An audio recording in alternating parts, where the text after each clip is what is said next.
Hi. Hello. నమస్తే. Welcome back to our YouTube channel అండి. Bhimavaram non veg pickles and foods. ఈరోజండి మన YouTube ఛానల్‌లో వాక్కాయలు నుంచి చెర్రీస్ ఏ విధంగా ప్రిపేర్ చేసుకోవాలని లాస్ట్ వీడియోలో చెప్పాం కదా! ఇప్పుడు మనం దాని ప్రిపరేషన్ కోసం ఏ విధంగా చేసుకోవాలో చూద్దామండి. ఇది మా పెరట్లో నాటిన వాక్కాయల చెట్టండి. చూస్తున్నారు కదా! వాక్కాయలు ఎంత బాగా కాసినాయో చూస్తున్నారు కదా! చెట్టంతా కాయలొచ్చినాయండి. ఇప్పుడు వీటిని వాక్కాయలను కోసుకుందాం. చూస్తున్నారు కదా! చెట్టంతా చాలా ఎక్కువగా కాయలొచ్చినాయండి మాకు.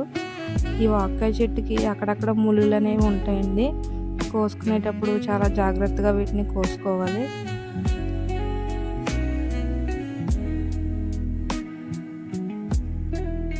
ఈ వాక్కాయలు అనేవి చాలా బెనిఫిట్స్ మనకి చాలా హెల్త్ బెనిఫిట్స్ అనేవి ఉంటాయండి. వీటిని చాలా రకాల ఊరగాయలు, చట్నీలు మరియు జాముల్లో కూడా ఉపయోగిస్తారు. ఈ ఈ వాక్కాయల్లో వైటమిన్ ఏ అండ్ సి పుష్కలంగా లభిస్తుందండి. చిన్నవారి నుంచి పెద్దవారి వరకు ఇంకా డయాబెటిక్ పేషెంట్స్ కూడా వీటిని డౌట్ లేకుండా తినవచ్చండి. చూస్తున్నారు కదా చెట్టు అంతా కాయలు ఏ విధంగా వచ్చాయో.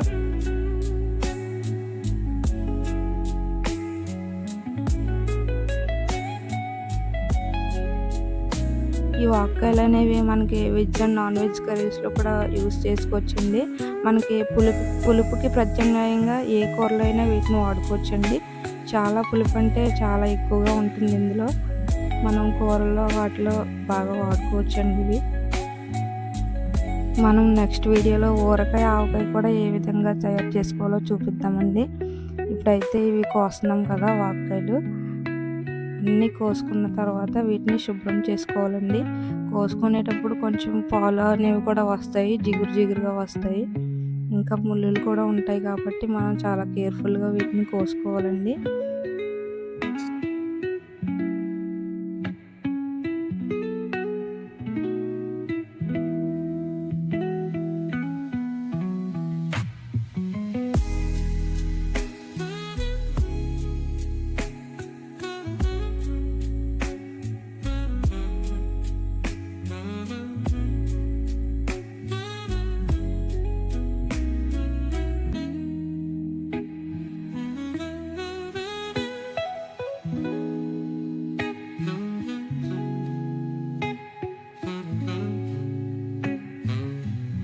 చూసారు కదండి, వీటిని కోసిన తర్వాత శుభ్రంగా కడుక్కోవాలండి.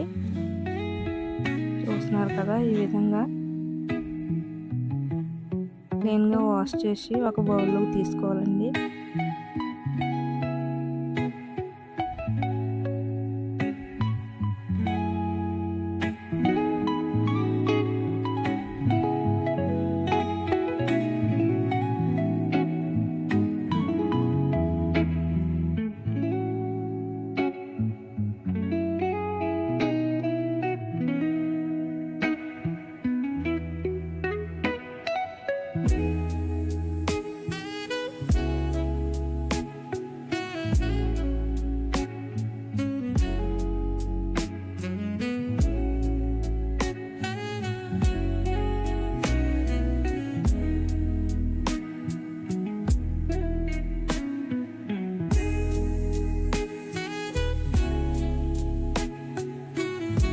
చూసారు కదండి, ఈ విధంగా మనం క్లీన్గా వాష్ చేసుకుని ఒక బౌల్లోకి తీసుకున్నాం. తర్వాత దీన్ని కట్ చేయాలండి. లోపల చిన్న పప్పు అనేది ఉంటుంది, అది తీయకపోతే చేదు వస్తుందండి. దాన్ని ఇప్పుడు కట్ చేద్దాం. చూస్తున్నారు కదా, ఈ విధంగా కట్ చేసుకోవాలండి.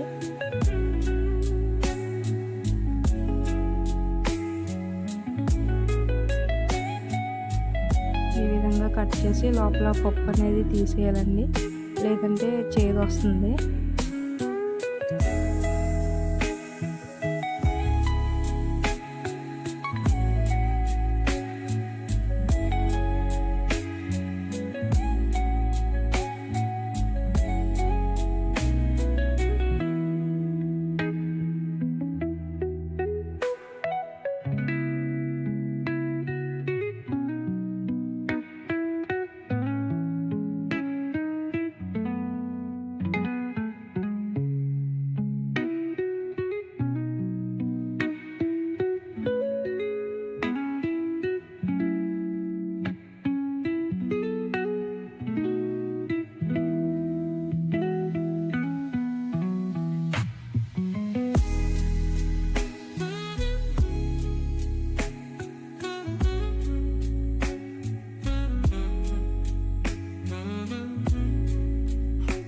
చూసారు కదండి, ఈ విధంగా సగం కాయల్ని మనం కట్ చేసి పెట్టుకున్నాం. మిగతావి ఊరగాయ ఆవకాయ చేయడానికి స్టోర్ చేసి పెట్టుకుంటున్నామండి.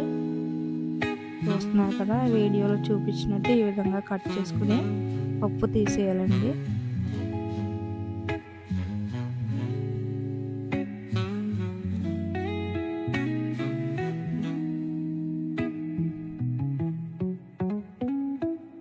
మనం వేరొక వీడియోలో చూద్దామండి, ఊరగాయ ఆవకాయ ఏ విధంగా పట్టుకోవాలో.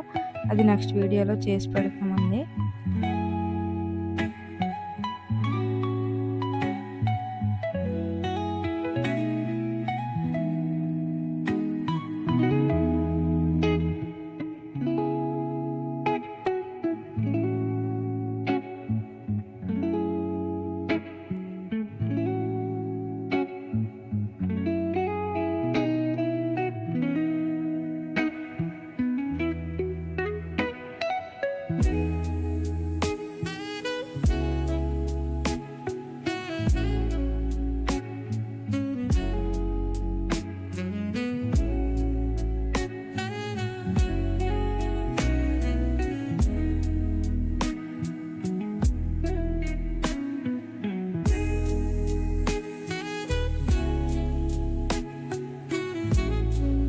చూసారు కదండి, ఈ విధంగా స్టవ్ ఆన్ చేసుకుని స్టవ్ పై బాండి పెట్టి దానిలో ఒక 1/2 kg వరకు షుగర్ యాడ్ చేసుకున్నామండి. షుగర్ వేసుకుని ఇప్పుడు కొంచెం వాటర్ యాడ్ చేసుకుందాం.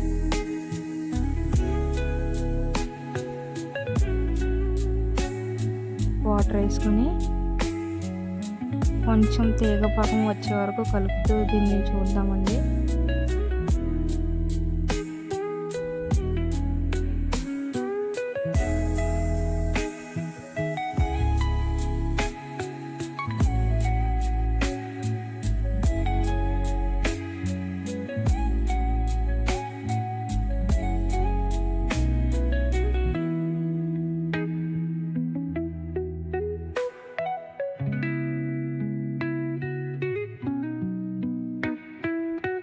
చూసారు కదండి, మనకి చెర్రీస్ అనేవి కలర్ఫుల్గా కనిపించడానికి కొంచెం ఫుడ్ కలర్ అనేది యాడ్ చేసుకుంటున్నాను.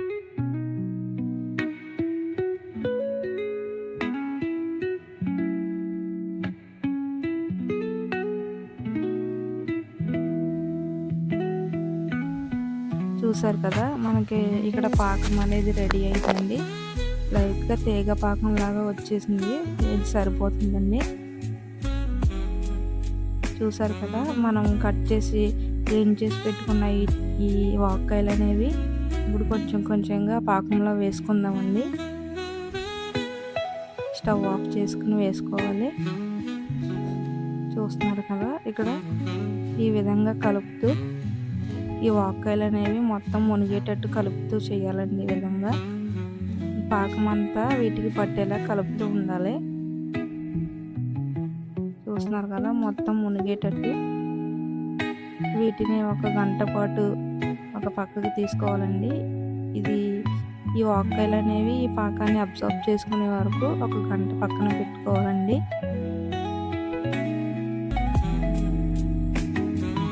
చూసారు కదండి, ఈ విధంగా చేసిన చెర్రీస్తో మిగిలిన పాకం ఉంటుంది కదండి, ఆ పాకంతో మేము షుగర్ క్యాండీ అనేది ప్రిపేర్ చేస్తామండి. దాన్ని మనం నెక్స్ట్ వీడియోలో చూద్దాం. ఈ వీడియో కనుక మీకు నచ్చినట్లయితే లైక్ చేయండి, షేర్ చేయండి, సబ్స్క్రైబ్ చేయండి. Thank you.